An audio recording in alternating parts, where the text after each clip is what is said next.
Good morning, students.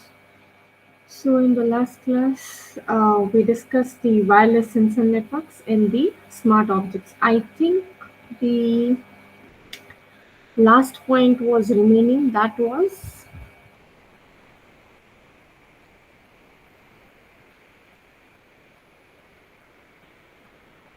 the data aggregation in the wireless sensor networks. Okay, so let's get on with it. Data aggregation in wireless sensor networks means that as we understood from the last class, that in the wireless sensor networks, more than one sensor are present inside the system. So there will be so many sensors present. There will be one nodes or node, which can be working as a central hub or the controller. Okay, and it will be doing its work, the main processing part, the controlling part, and that particular thing will be sent to the gateway, and then it will be going to the cloud, something like that. Now, how this data aggregation is being done, okay, that we'll see. We'll see through one kind of an example.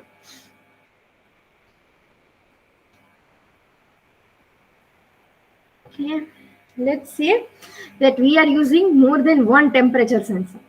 Okay, and we are gathering this reading and then we are transmitting back to the cloud. So that means that 1, 2, 3, 4, 5, 6. Okay, so this 6 are the temperature sensors which you are using. Okay, so every temperature sensor is measuring the temperature. So based on the temperature, it will give the data, like one will give 11.5, one will give 11.7. So everything, it will be in the similar range, but they won't be equal. Okay, so now based on the data aggregated, it will select one average value. Okay, the average temperature, and that average temperature will be sent it to the gateway or the cloud, whatever you want to think.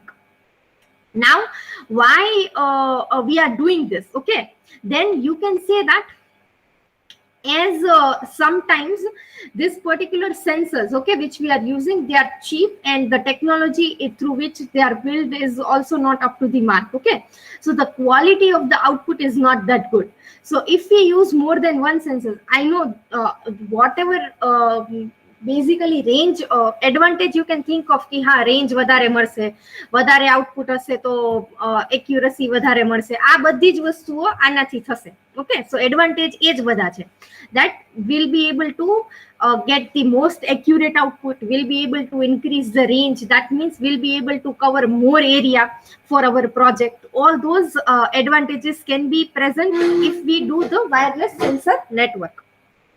Okay, now this particular wireless sensor networks have following two communication patterns. Okay, how they will start, like how the output will be generated. The first one is the event driven and the second one is the periodic. As the name suggests, in the event driven part, it will only trigger when a particular event is detected. Okay, or you can say that a predetermined result is being achieved. Okay, if we say that if the temperature goes from more than 30 degrees Celsius, then and only then we will gather the data and then we will send the data. Okay, then this is an event driven. Okay, that we are determining one result, the result is predetermined, that is if the temperature is greater than 30 degrees Celsius. Or it can be a periodic. Periodic means at particular regular intervals this process is done, that all the sensor will sense the temperature and will produce the output and we will get the average temperature. Okay, now then ma'am, like whether we are doing the event driven or whether we are doing the periodic thing. Okay, if you are designing a wireless sensor network, this is the decision you need to make. Okay, then this is entirely based on the specific application. How can we say that, ma'am, it is based on the specific application, like whether we want to do the periodic transmission or whether we want to do the event driven transmission? Okay, then you can say that for example, let's say in the IoT domain, we are selecting the healthcare domain. Okay, then in the smart healthcare, let's say you have one kind of project which is for the elderly people. Okay, in that particular elderly people, it is something like a sensor will periodically sense its medical data. Okay, that we are using the pressure sensor, then we are using the temperature sensor, we are using the heartbeat sensor, we are using the SpO2 sensor. Okay, it will sense, the sensor will sense the data periodically. Let's say it will check the vitals every 2 hours. Okay, now we can say that the sensor is doing this thing, that is at a periodic level.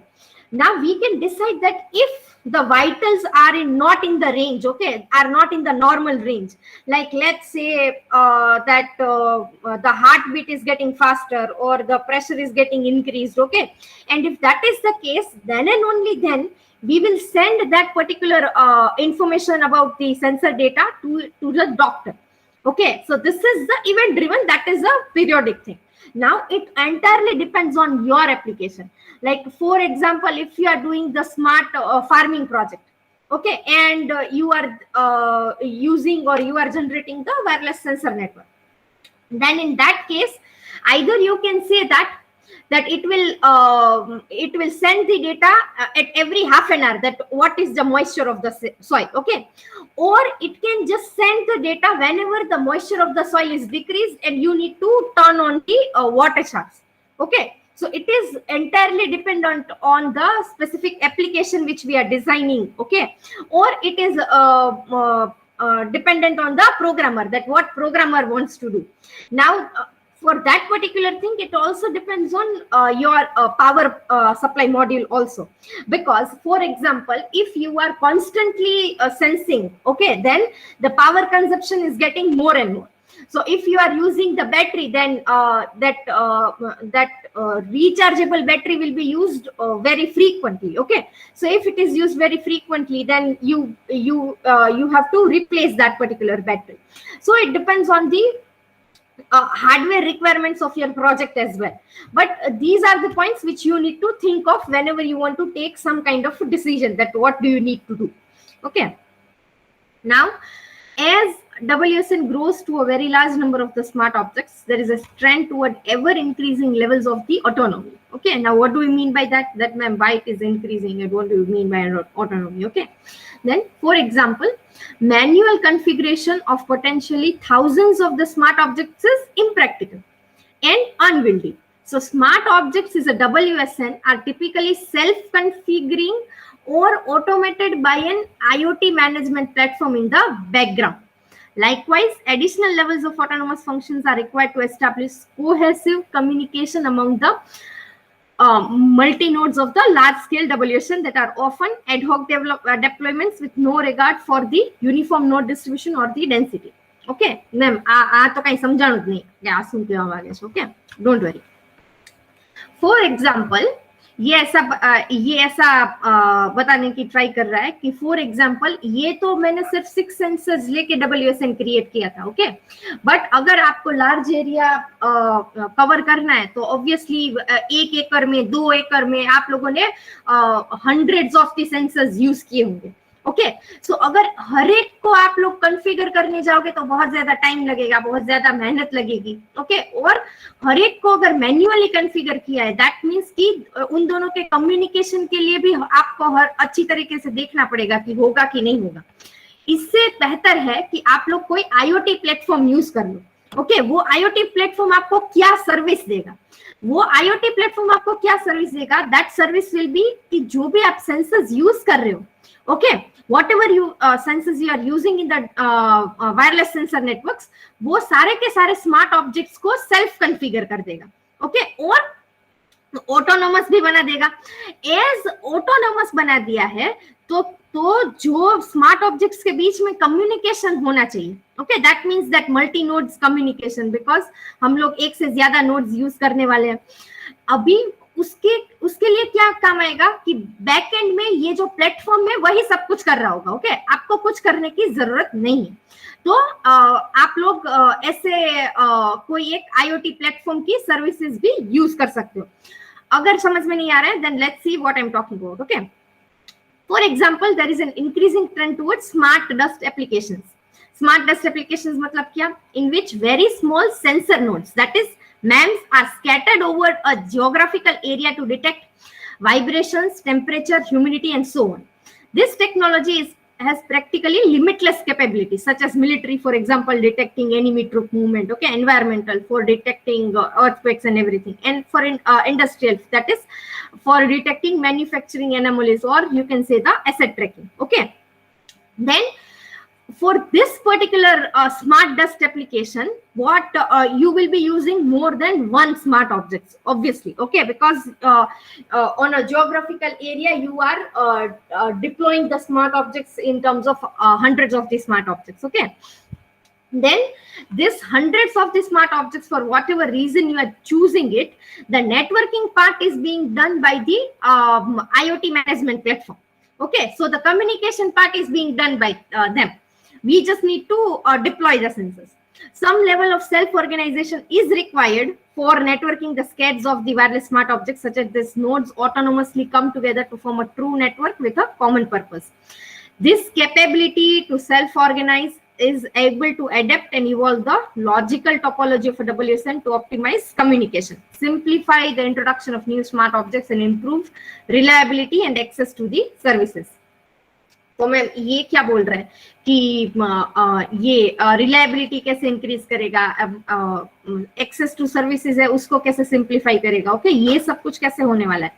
Then सबसे पहले तो as you are using not only one smart object, okay, आप लोग बहुत सारे smart object use करने वाले हो. एक स्मार्ट ऑब्जेक्ट गलत हो सकता है, दो स्मार्ट ऑब्जेक्ट्स गलत हो सकते हैं, but hundreds of smart object से जो डेटा मिल रहा है मुझे वो गलत नहीं हो सकता. सो दैट मीन्स कि हम लोग की रिलायबिलिटी भी इंक्रीज हो रही है. अभी उसके अलावा भी क्या होगा, ओके, वायरलेस सेंसर नेटवर्क, ये जो स्मार्ट ऑब्जेक्ट्स हम लोगों ने डिप्लॉय किए, तो ये जैसे ही हम लोग स्मार्ट ऑब्जेक्ट्स को डिप्लॉय करते हैं, ये एक अपना खुद का एक नेटवर्क क्रिएट करता है, ओके. ये नेटवर्क का काम क्या है? ऑब्वियसली आईओटी प्लेटफॉर्म है, वो तो हम लोगों को ये सेल्फ कॉन्फ़िगर करके देगा, फिर ऑटोनोमस फंक्शंस करके देगा, ये सब कुछ तो वो लोग प्रोवाइड करेंगे ही करेंगे, बट हम लोग हमारे तरीके से भी एक कॉमन नेटवर्क क्रिएट कर सकते हैं.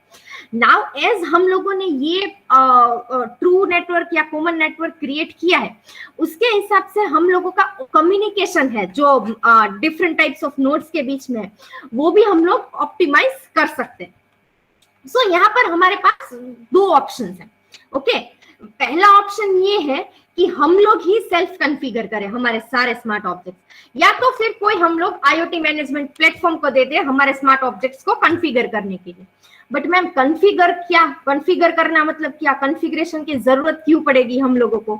तो कॉन्फ़िगर करना मतलब क्या, तो मैंने यहाँ पर बोला था कि डिफरेंट सेंसर्स ने अलग अलग डेटा सेंस किया है. एक ने 11.5, एक ने 11.7, एक ने 11.3, और ये सारे के डेटा के बेसिस पे हम लोगों ने एक एवरेज टेम्परेचर तैयार किया है, that is 11.7, that is highly reliable. तो ये जो करने की बात है ना, वो कैसे कर सकते हैं हम लोग? दैट मीन्स अगर ये सब लोग कम्युनिकेशन में हो तो ही हो सकता है, ये वाले सेंटर नोड के साथ, कि यहाँ से क्या आ रहा है, यहाँ से क्या आ रहा है, यहाँ से क्या आ रहा है. तो ये वाली जो कम्युनिकेशन पर्पसेस है उसको हम लोग कॉन्फ़िगर करना बोलते हैं, ओके. तो ये उस हमारे पास दो ऑप्शन है, सेल्फ कॉन्फ़िगरेशन है या तो हम लोग कोई आईओटी सर्विस यूज कर सकते हैं. फिर so that is the case कि हम लोग ये कर सकते हैं. उसके एडवांटेजेस हम लोगों ने देखे, फिर भी थोड़े बहुत और देख लेते हैं कि क्या हो सकता है. That additional advantages of being able to deploy large numbers of wireless smart objects are the inherent ability to provide fault tolerance, reliability, and the capability to extend the life of a WSN, especially in the scenarios where the smart objects have the limited battery life. Okay, so यहाँ पर ये लोग कहना क्या चाहते हैं कि extra advantages क्या मिलने वाले हैं. सबसे पहले तो मुझे फॉल्ट टॉलरेंस मिलने वाला है. फॉल्ट टॉलरेंस क्यों मिलने वाला है मुझे? बिकॉज कोई एक स्मार्ट ऑब्जेक्ट है, वो फॉल्टी हो सकता है, ओके, दो स्मार्ट ऑब्जेक्ट्स फॉल्टी हो सकते हैं, या किसी भी कारण हो सकते हैं, एनवायरमेंटल रीजन की वजह से हो सकते हैं, या फिर मैकेनिकल फेलियर हो सकता है, कुछ भी हो सकता है, बट मेरी जो फॉल्ट की टॉलरेंस है वो बढ़ जाएगी। क्यों बढ़ जाएगी? Because I am not dependent on only one object. Fault tolerance बढ़ा इसलिए मेरी रिलायबिलिटी भी बढ़ गई। तो इसके साथ साथ मेरी लाइफ स्पैन भी बढ़ गई है वायरलेस सेंसर नेटवर्क की। क्यों बढ़ गई है? मैं ऐसा क्यों बोल रही हूँ कि जो बैटरी लाइफ है वो लाइक इंप्रूव हो जाएगी मेरी बैटरी लाइफ, बिकॉज अभी आप लोग पहले एक ही बंदा काम कर रहा था। ओके, अगर एक ही बंदा काम करे ही जा रहे तो उसका पावर कंजप्शन तो बहुत ज्यादा होगा, बट वही काम अगर हंड्रेड्स ऑफ जन एक साथ कर रहे हैं तो जल्दी हो जाएगा। सो अगर वो जल्दी भी हो रहा है, रिलायबल इंफॉर्मेशन भी पास कर रहा है, बट एज काम जल्दी हो रहा है तो हम लोग क्या पीरियोडिक नहीं इवेंट ड्रिवन कर सकते हैं। तो अगर हम लोग event driven wireless sensor networks बना दिए हैं कि ओके अभी ऐसा हो तो ही ऐसा करने तो ही ऐसा करना है, तो हमारी बैटरी लाइफ भी इंप्रूव हो सकती है। तो एज बैटरी लाइफ इंप्रूव हुई, दैट मीन्स हमारा लाइफ स्पैन इंप्रूव हुआ मेरे सेंसर नेटवर्क का।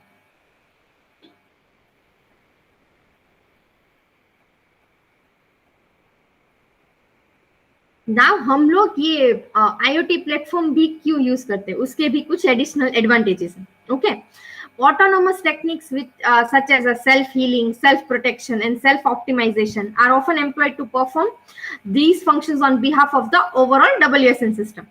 These applications are often mission critical, and in large scale, the overall system can't fail if the environmental suddenly changes, wireless communication is temporarily lost, or a limited number of nodes run out of the battery power or the function improperly. तो ये सब लोग क्या कहना चाहते हैं कि हम लोग अगर IoT प्लेटफॉर्म यूज कर रहे हैं, ओके, WSN यूज कर रहे हैं, ऑटोनोमस टेक्निक्स यूज कर रहे हैं, तो उससे हमें एडवांटेज क्या मिलने वाला है? ओके, जैसे हम लोगों को सेल्फ ऑप्टिमाइजेशन मिलता है कम्युनिकेशन के लिए, उसके अलावा हम लोगों को सेल्फ हीलिंग और सेल्फ प्रोटेक्शन भी मिलेगा अगर हम लोग ये ऑटोनोमस टेक्निक्स यूज कर रहे हैं तो ही मिलेगा। बट उसकी जरूरत क्या है? ओके, बिकॉज हम लोग ये यूज कर रहे हैं तो कॉस्टिंग भी बढ़ जाएगी, बट उसकी जरूरत क्या है? Like is it worth it? तो yes, is it worth it. वो क्यों वर्थ इट बता रहा है? वो वर्थ इट इसीलिए बता रहे हैं बिकॉज फॉर एग्जाम्पल अगर एनवायरमेंटल फेलियर की वजह से अगर मैं मिशन क्रिटिकल एप्लीकेशंस में डेटा गैदर नहीं हो रहा है तो हम लोगों का जो सेंसर नेटवर्क है that is useless. Okay, like अगर एक बार भी ऐसी फॉल्ट आ गया या एरर आ गया तो लाइक सब कुछ पानी में। सो अगर ऐसा ना हो, that means that they should be able to self heal, they should be able to self optimise. इसके लिए हम लोग ये सब कुछ करते हैं। और एनवायरमेंट, चलो एनवायरमेंट चेंज नहीं हो रहा है सडनली, बट जो कम्युनिकेशन है वो इट इज टेम्पररीली लॉस्ट, तो भी प्रॉब्लम हो सकता है। या फिर कोई काफी सारे नोड्स हैं बट कोई 3-4 नोड्स ऐसे हैं जो काम नहीं कर रहे हैं, तो अगर वो काम नहीं कर रहे तो पर बाकी सारे नोड्स तो काम करने चाहिए और बाकी सारे नोड्स से मुझे डेटा मिलना चाहिए। ओके, तो इन सब की ये सब अगर हो मेरे सेंसर नेटवर्क के लिए तो उसके लिए हम लोग ऑटोनोमस टेक्निक्स यूज करते हैं। So this is something you can say that the introduction to the wireless sensor networks. Now हम लोगों को यूज केसेस डिस्कस करने, that is the sensor tag harvesting, फिर the super capacitor versus battery charging, when to use super capacitor, when to use batteries. Okay, पर उसके लिए सबसे पहले अगर सेंसर टैग एनर्जी हार्वेस्टिंग सीखना है तो उससे पहले हम लोगों को RFID प्रिंसिपल पहले पता होना चाहिए। उसके अलावा हम लोगों को एनर्जी हार्वेस्टिंग का क्या मतलब होता है वो पता होना चाहिए। Then and only then we can understand the case study of the sensor tag energy harvesting. Okay, so we'll discuss about the RFID working principle first. Can anybody tell me, have anybody have heard the word RFID? What do we mean by RFID? Radio frequency identification device. Very good. Radio frequency identification. आपने कहाँ देखा था ये RFID? I mean library books. Okay. Books में जूही एक object and the mouse. हाँ हाँ, good जूही। ये यश क्या बोल रहे हैं, लाइब्रेरी में आरएफआईडी बुक्स में मतलब क्या हम लोग क्यों यूज करते थे? Juhi, Shivani, Nandini, anyone? Okay No, Juhi. ma'am. Nandini, Shivani, Disha, Divya?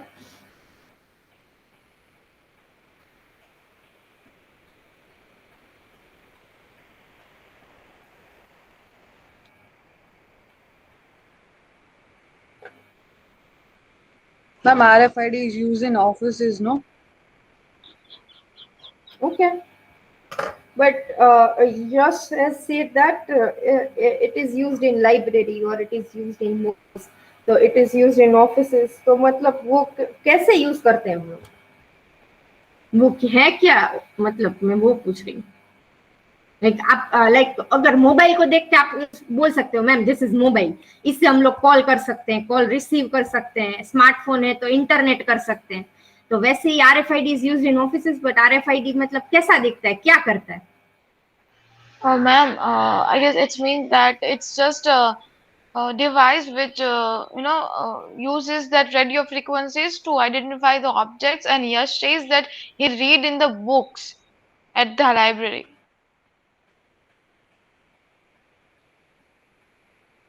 Sorry, what? Read in the books in the library?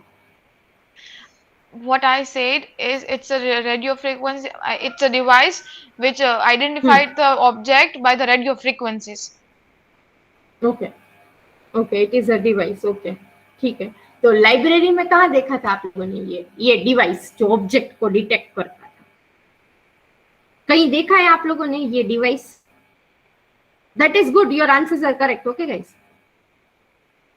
I am just asking कि कभी आप लोगों ने ये डिवाइस देखा है कहीं पे, लाइब्रेरी में या तो मॉल में या तो ऑफिसेज में? Ma'am, that QR code scanner, barcode scanner. See, the barcode scanner is different from RFID. The working, yes, the working is pretty similar, but the technology they are using is different. But okay, so barcode scanner देखा है, that means कि तो RFID कहाँ पर देखा होगा आप लोगों ने?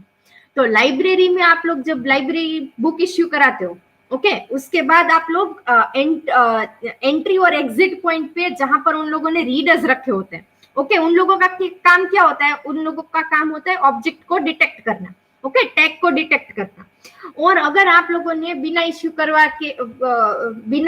नहीं करवाई है और आप लोग वो बुक लेके जा रहे हो, then it will produce some kind of an output. तो और वैसे ही मॉल में आप लोगों ने एंट्री और एग्जिट पॉइंट में भी देखे होंगे, तो ये उसको हम लोग आरएफआईडी रीडर्स बोलते हैं। सो उसकी size, it is varying size, okay. ऐसे हम लोग ऑफिसेज में यूज करते हैं, वो कॉम्पैक्ट हैंडल्ड रीडर भी आता है। ऐसे नहीं है कि डोर की साइज का ही आरएफआईडी रीडर्स आते हैं, नहीं, आते हैं readers. So it is dependent on the like size dependent होते हैं। हैंड हेल्ड आरएफआईडी रीडर्स भी आपको देखने को मिलते हैं, फिर डोर की साइज के भी आरएफआईडी रीडर आपको देखने को मिलते हैं। तो मेन उसका काम क्या है? मेन उसका काम ये है कि वो जो रेडियो वेव्स है ना, रेडियो वेव्स को डिटेक्ट करके कुछ वो ऑब्जेक्ट वेरी विसिनिटी में अगर है कि नहीं उसको डिटेक्ट करता है और उसकी डेटा को कुछ रीड करता है, ओके, समथिंग लाइक दैट। इसका ये काम है। बहुत ही डिटेल में समझेंगे, डोंट वरी। रीडर किसको बोलते हैं, टैग किसको बोलते हैं, वर्किंग प्रिंसिपल क्या होता है, फ्रीक्वेंसी क्या होती है, सब कुछ देखेंगे। बट ऐसा सब कुछ आपको पहले से थोड़ा बहुत आइडिया होना चाहिए कि हाँ मैम कुछ होता है, ओके, लाइक हाँ मैंने देखा था लाइब्रेरी में या तो मॉल में, इसीलिए मैं आपको सिर्फ पूछ रही हूँ। So something like that. So RFID means radio frequency identification. RF stands for radio frequency. Why? Because we are using radio waves for the transmission part. Okay, हम लोग radio waves use कर रहे हैं, so that means I'm using radio frequency. ID मतलब क्या? Identification. ये radio waves को use करके हम लोग कर क्या रहे हैं? Okay, that means हम we are doing certain kind of identification. Okay, तो हम लोग ऐसा कुछ कर रहे हैं, इसीलिए हम लोगों ने नाम RFID रखा है। Now, typically RFID मॉड्यूल में क्या क्या आता है? ओके तो जनरली आपको RFID टैग, RFID रीडर और एंटेना के बारे में पता होना चाहिए, तो आप लोग RFID को समझ सकते हो. Okay let's say will discuss what do we mean by the RFID first, अगर किसी को कुछ भी पता नहीं है तो. RFID is a technology which is working on the radio frequency of the radio waves. So this technology is used to automatically identify the object, or you can say it can track the objects. Okay, tracking of the objects के लिए ये RFID technology use होती है.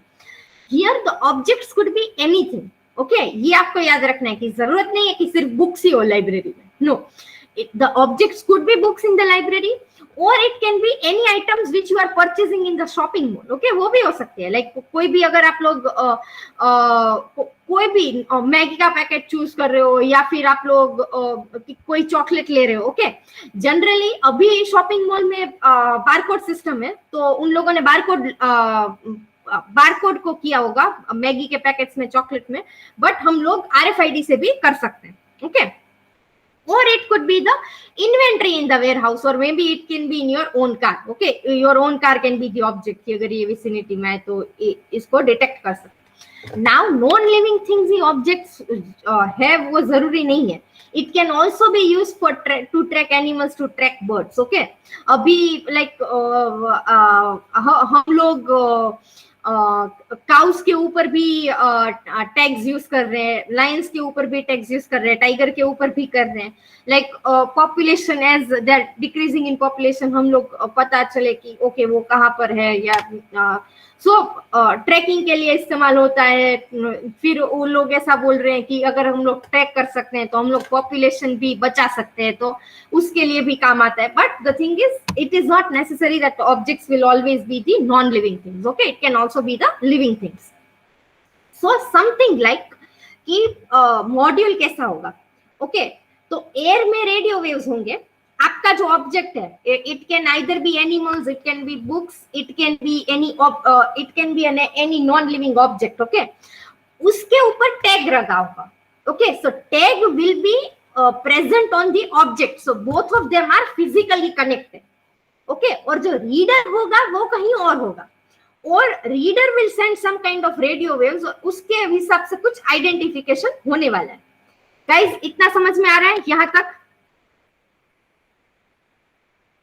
that the object will have the tag. Okay, tag हमेशा object के पास होता है, और जो रीडर होता है वो कहीं दूर होता है. Okay it can be a hand held reader, और it can be the library के एंट्री और एग्जिट पॉइंट पे जहां पर हम लोगों ने रखा है, और मॉल के एंट्री एग्जिट पॉइंट पे रखा है. ओके या फिर हम लोगों ने कहीं और रखा है. बट जो ऑब्जेक्ट होता है वो जो टैग होता है वो हमेशा ऑब्जेक्ट के पास ही होता है. गाइस यहाँ तक clear?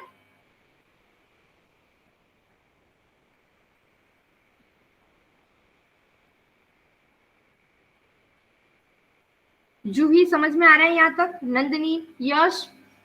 Yes, ma'am. Yes, ma'am. Yes. Okay. So now let's see how this thing happens. Okay, then you can say that the tag is the one which is being attached to the object of which we want to track. Now RFID reader will be continuously sending the radio waves. Okay, through the medium of air, the reader will be continuously sending the radio waves. So now whenever the object, okay, which has the tag physically attached to it, comes in the range of the reader, then this tag will be used to transmit its feedback signal to the reader. Okay, so उसका मतलब क्या होता है कि RFID reader है वो continuously radio waves को send करता रहेगा. अभी ऑब्जेक्ट उसकी अगर विसिनिटी में नहीं आया है, दैट मीन्स उसकी रेंज में नहीं आया है, तो मतलब कुछ उसको फीडबैक नहीं मिलने वाला है.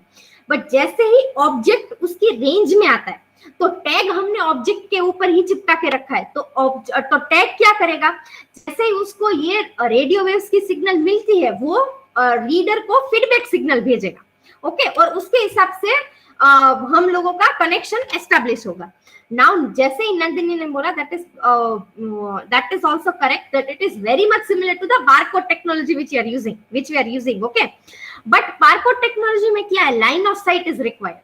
लाइक अगर आप लोगों को देखा होगा कि आप लोगों को बारकोड अगर स्कैन करना है तो उसके सीधे के सीधे डायरेक्शन में ही रख सकते हो। अगर आप लोगों ने एंगल टेढ़ा रखा है तो बारकोड स्कैन नहीं होगा।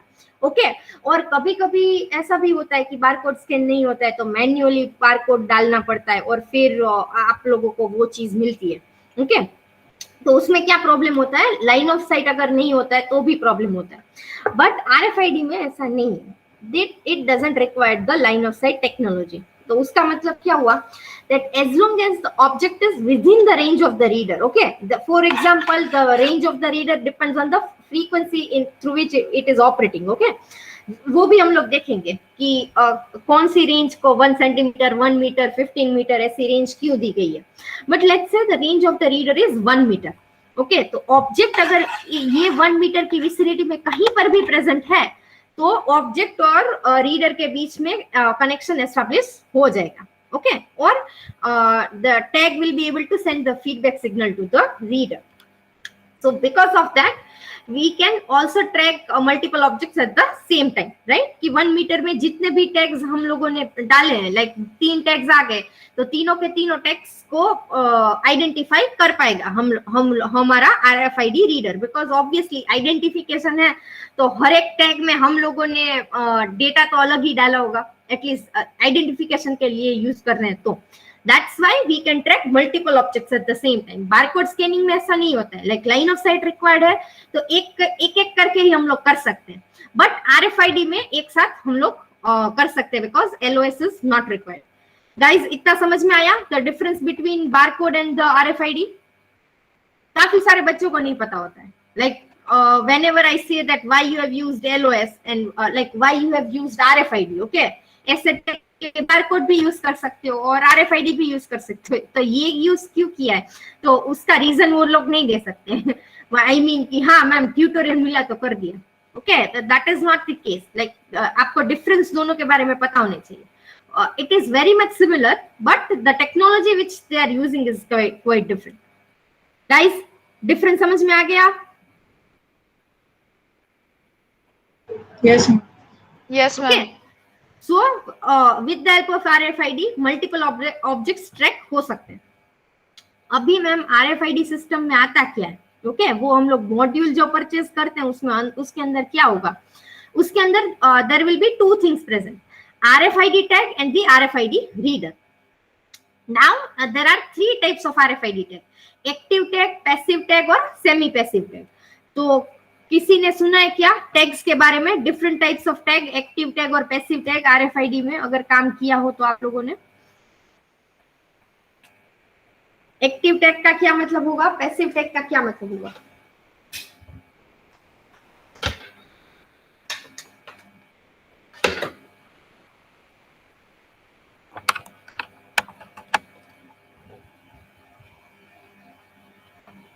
अगर नहीं सुना है तो आप लोग मना कर सकते हो।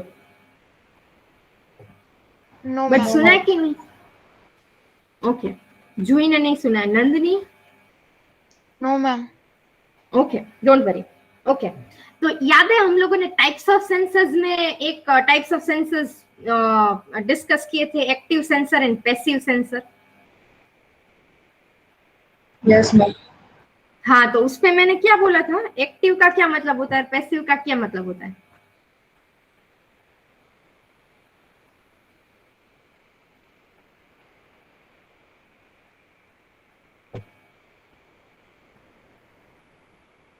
Okay. When power supply is needed to be Very given, good. then it Ah. is not passive, and in active it is auto-generated. Not auto-generated, but we don't need to give a power supply. I mean power supply किस में present होगा, active में या तो passive में? तो power supply active में present होता है और पैसिव में प्रेजेंट नहीं होता है, मतलब external power supply, okay not the power source. Okay external power supply की बात कर रही हूँ। तो कोई भी जो एक्टिव है, कुछ भी हो, एक्टिव टैग, एक्टिव सेंसर, कुछ भी या एक्टिव इलेक्ट्रॉनिक कंपोनेंट, जैसे ही वर्ड मैंने एक्टिव डाला है उसका मतलब ये हुआ कि इसमें एक्सटर्नल पावर सप्लाई प्रेजेंट होगा और पैसिव में एक्सटर्नल पावर सप्लाई प्रेजेंट नहीं होगा।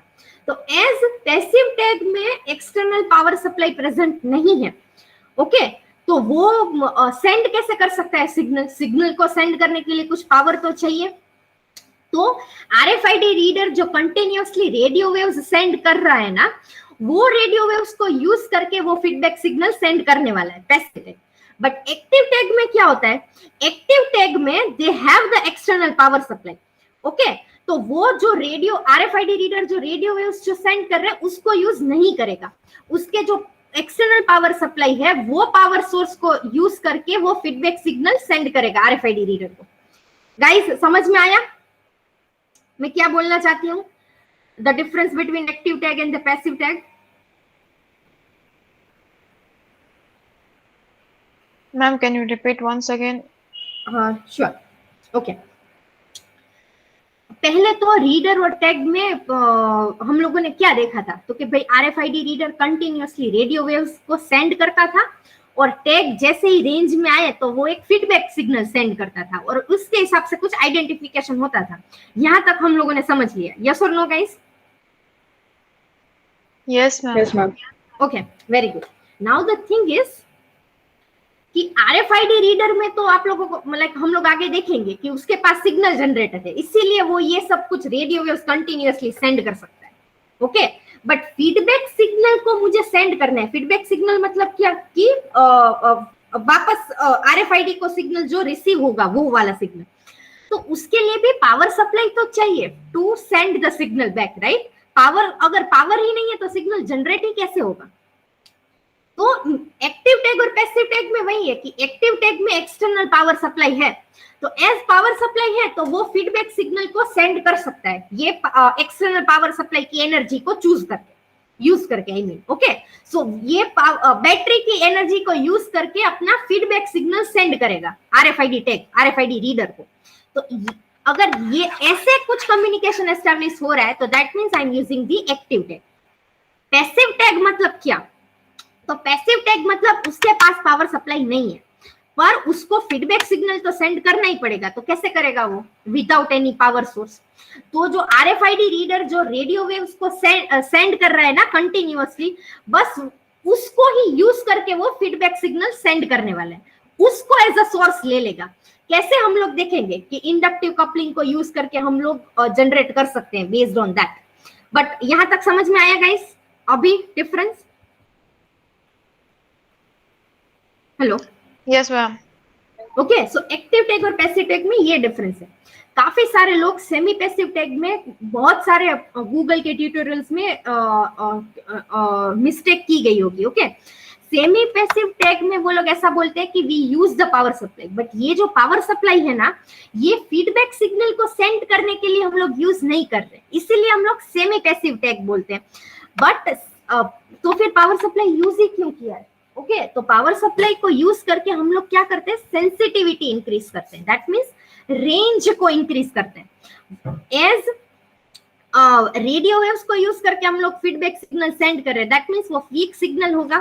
तो और उसके लिए क्या होगा कि आरएफआईडी टैग और आरएफआईडी रीडर दोनों की रेंज सेम होनी चाहिए, मतलब कम रेंज होनी चाहिए, वरना तो वो रेडियो वेव्स यूज ही नहीं कर पाएगा। पर जो एक्टिव टैग है वो एज उसको सेंड करने के लिए पावर सप्लाई है, तो दैट मींस कि उसकी रेंज अगर बड़ी होगी तो भी चलेगा।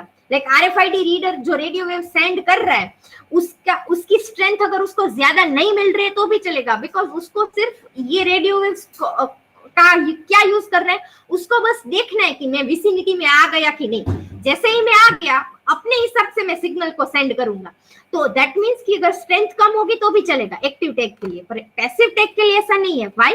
बिकॉज वो उस स्ट्रेंथ को यूज करके फीडबैक सिग्नल को सेंड करने वाला है।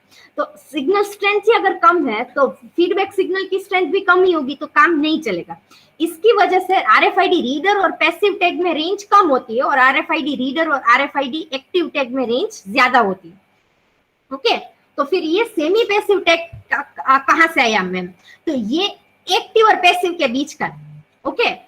पैसिव टैग है इसीलिए फीडबैक सिग्नल तो वो रेडियो वेव से चुरा के ही आई मीन यूज करके ही सेंड करने वाला है, बट पावर सप्लाई की वजह से हम लोग उसकी रेंज बढ़ा सकते हैं, सिंपल, नथिंग एल्स।